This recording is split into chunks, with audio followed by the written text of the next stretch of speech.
as you can see, we are still working on our Yerf Dog Spider Box off-road buggy.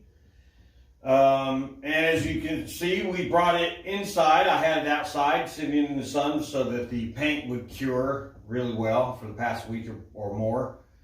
So now we've got inside. Last video we modified our swing arm to accommodate the Predator 212. We had to remove some steel and add some steel. And so we got all that done. I got it painted up. That I didn't show on camera. I mean, there's been so much painting on this thing, guys, that y'all really don't want to watch painting over and over and over and over. So I got it painted up off camera and also installed it on the buggy as well. So our swing arm, our axle's back in, our swing arm is mounted, and I had our new tires mounted as well, and they are also on here. So what we're going to do today is fit the motor to the swing arm. We're going to get it on here and get it lined up and get it bolted down. And then we'll probably go ahead and make our chain for it. After that, we will probably run our throttle cable and get that hooked up to it, as well as removing the, well, not removing, we're going to bypass the governor on the engine. You can remove them, but that involves opening the case and going in there and pulling that gear out and all that stuff. And I mean, what I'm going to show you as far as bypassing it is just as good. It just leaves the internal parts in there, which, I mean, come on, guys. We're not doing weight reduction on a 212. I mean, you know, so that's what we're going to do. And I don't know. I'm not sure what we'll move on to after that, but I mean, plenty to do. So let's get started.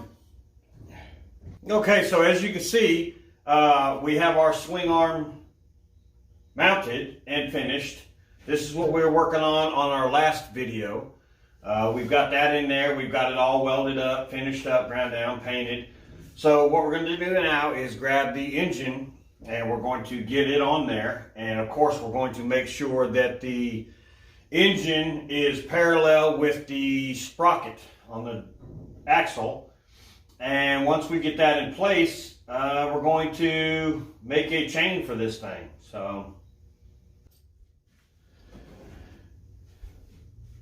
So we have the motor in here, as you can see. It's just sitting on here. I've got my bolts and my tools. So yeah, now basically what I'm going to do is I'm going to put all the bolts, nuts and bolts in there, and then we're excuse me, going to ensure that it's parallel to the sprocket on the axle.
So now we have our motor in there and bolted down pretty firmly. What I did was push it all the way toward the front, which moved it closer to the axle so that when I make my chain, if I need to tighten that chain, I can slide the motor back to tighten up the tension on that chain. Now what I'm going to do is I have a 10-foot length of chain. And I won't be dragging that thing all over here trying to get it figured out, the size and all that, and scratching up my new paint. So what I'm going to do is take a tape measure, I think, or a string or something, and I'm going to get a estimate of about how long it needs to be, and then I'll go a little bit longer, and then we'll get it onto the teeth. And once we figure out exactly where we need to break that chain, we'll break that chain, and we'll put the master link on it and adjust it and get it tightened up from there.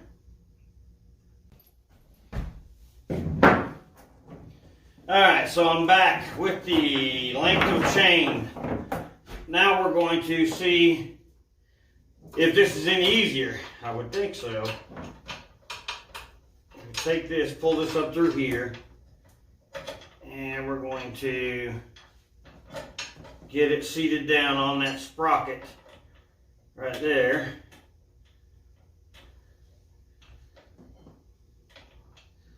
You know what, guys? I haven't changed out that sprocket in there yet. This is the 12 tooth.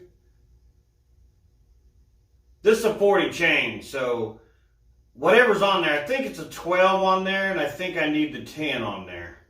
And I haven't swapped it over yet. So the chain's not wanting to stay on there very well. So I guess we're going to stop what we're doing here. We're going to remove the torque converter here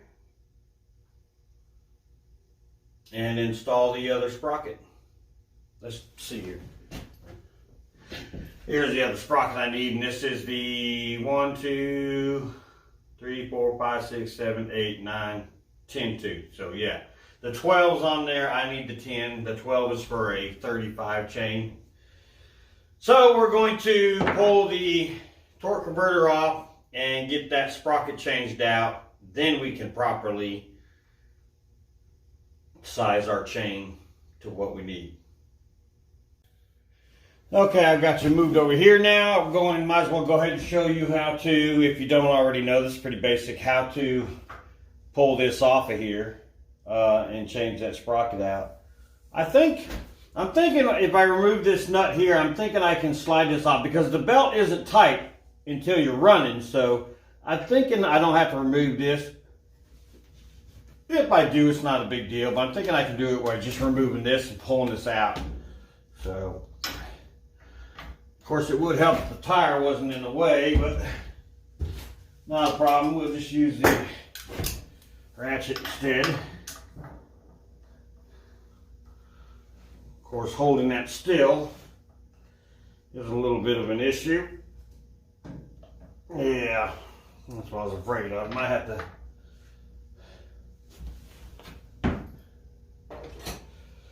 put me a screwdriver down through here somehow to keep that from spinning while I loosen that nut. There we go.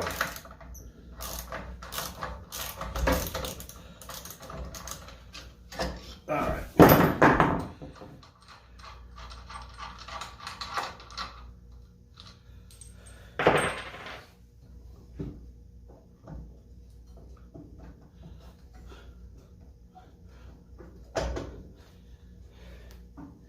Okay, apparently I'm going to have to take this off. Some of you guys are probably laughing at me right now saying, I told you so, but not a big deal. I'm new to this, so, I'm learning as I go, just the same as you guys had to do once upon a time, so not a big deal. I'll go ahead and pull that off. We'll slide it out, change the gear. This whole thing is going to take 10 minutes, so not a big deal. Not a big deal.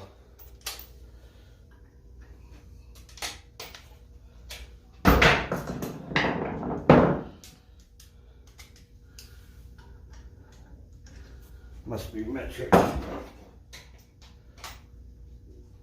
Must be metric. All right.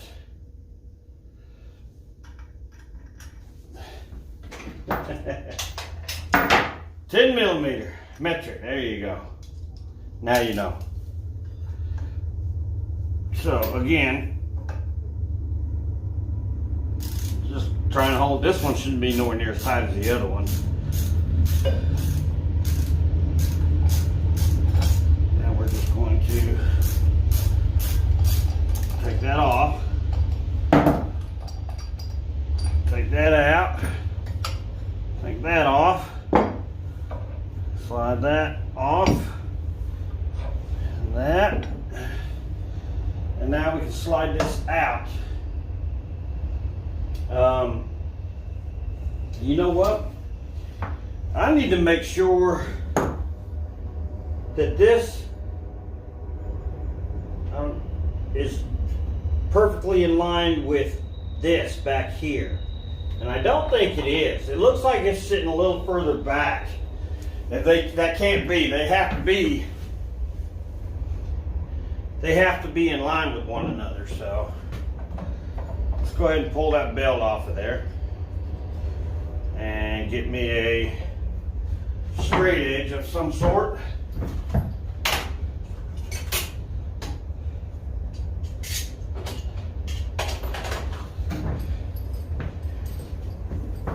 Let's see here. Okay.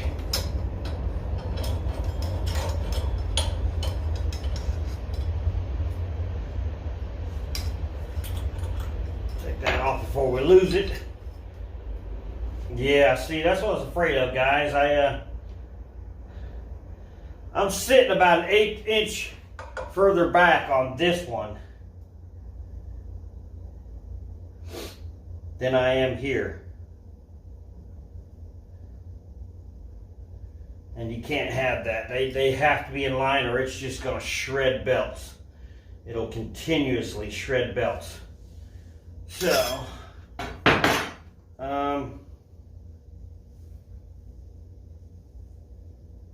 I see something I might have to double check on. There's a washer behind the sprocket here that if it was on the other side of the sprocket, it would set the sprocket. Well, that's just going to move the sprocket, guy. Well, no, that would actually move. No, I'm wrong. No matter which side that sprocket that washer's on, this pulley's still going to be sitting where it's sitting.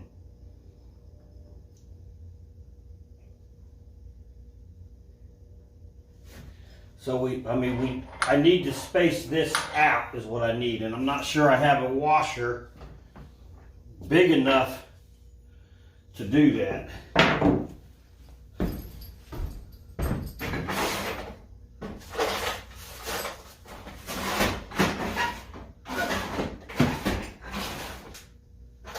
Pretty sure I don't.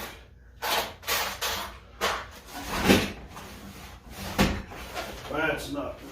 Let's see here. There we go.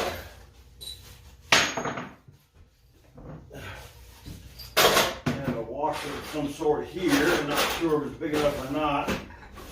We'll give it a try. Hopefully, that's all I got.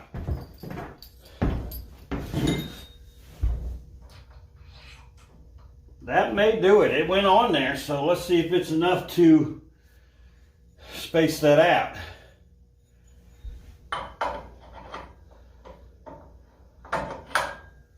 All right, let's see what that does. Let me put on my spectacles so I can see a little something. Y'all go ahead and make fun. Y'all gonna be over one day.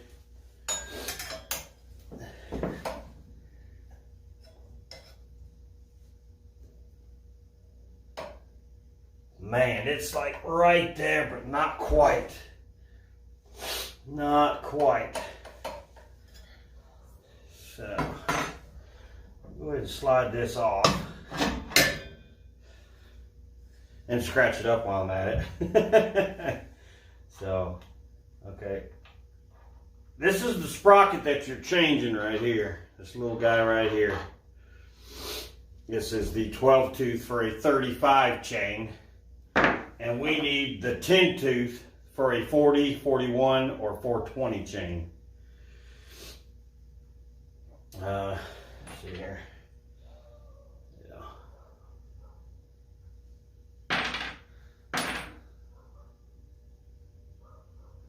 I'm gonna see something for a minute.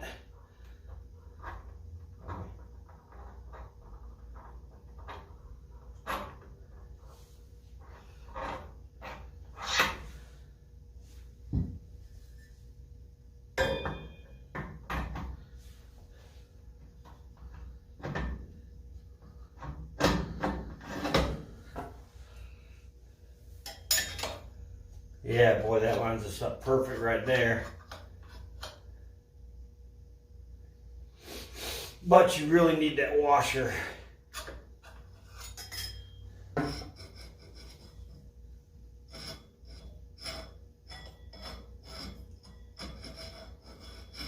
am I rubbing on here? I can hear it rubbing on something.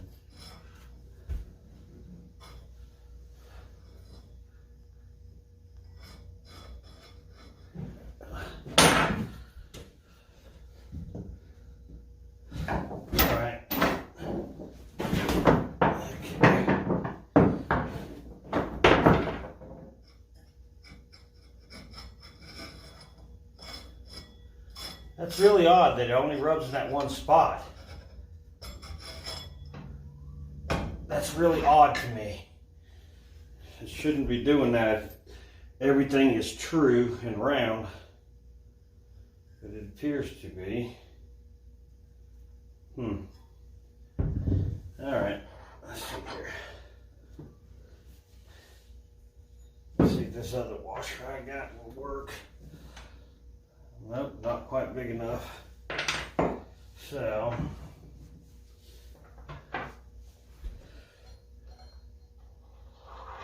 slide this back off here, put our washer back on here.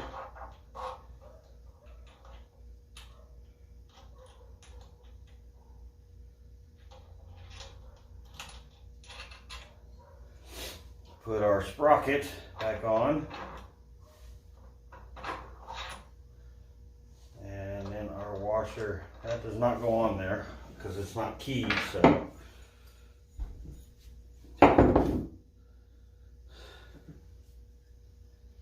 So that's still going to put us just a little off. That washer's not quite enough. It's not quite enough.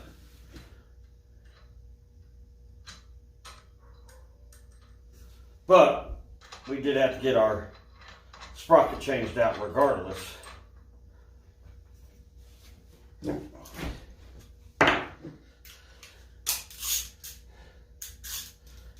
Alright, now we got to tighten this thing back up, so we'll put this through here.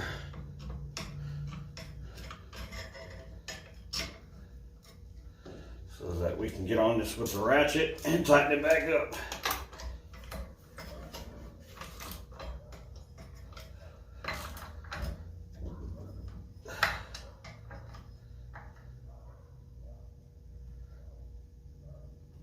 Okay.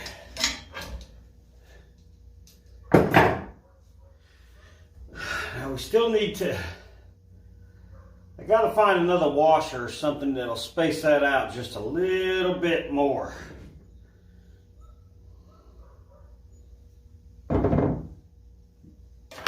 I'll be right back, guys.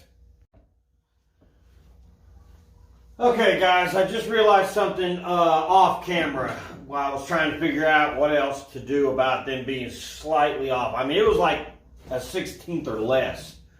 Long story short, in the process of trying to figure out what to do here, I went ahead and put this on there and tightened it down and all that. And when I did that, it pulled it in. So apparently I should have done that to begin with, because now I've got this straight edge on here. And it's right there. You can hear it rubbing. They are perfectly in line with that one washer on there. So we're good to go. So we've got a sprocket changed out. We got our pulley, our back of our pulleys in line. We're going to put our belt back on and the rest of the CVT, and we'll be good to go. Now these belts here, they have one side that is pretty much 90 degrees. The back side is straight and the front side of the belt is angled. The part that's angled you want facing out like this. This is your angled side. The back side is flat and you want that thing to go like this. Okay, let me slide my bushing back on there. Get our belt back on there. Don't forget to put the belt on first, guys. If you go ahead and put the rest of this on here, without the belt on there, you're going to be doing it again. You're going to be pulling it all off to do it again. So, okay, now we got that. We're going to put our other keyed piece here, and you want to make sure that the flat sides here, this side is different from this side. This side has a shoulder with two flat edges. You want that facing out. And it's also keyed, so it's going to go on there like that. Okay, and then this is going to go on there. It has a clover leaf shape, and it's going to slide onto the piece you just put on there, like that. And then your cover also has that same two flat sides right there. That's going to line up with the flat sides on that piece. You know what, guys? Y'all go ahead and laugh. Go ahead, live it up. I've got that on there backwards. Obviously, it goes the other way because this is where your belt rides. So, not paying attention, worried about making a video, not paying attention to what I'm doing. So, but you can't put it together wrong. Obviously, when I went to put that together, it wasn't going together. So, you know, you'll know it when you reach a certain point and it's not working out for you. You'll know you got something wrong.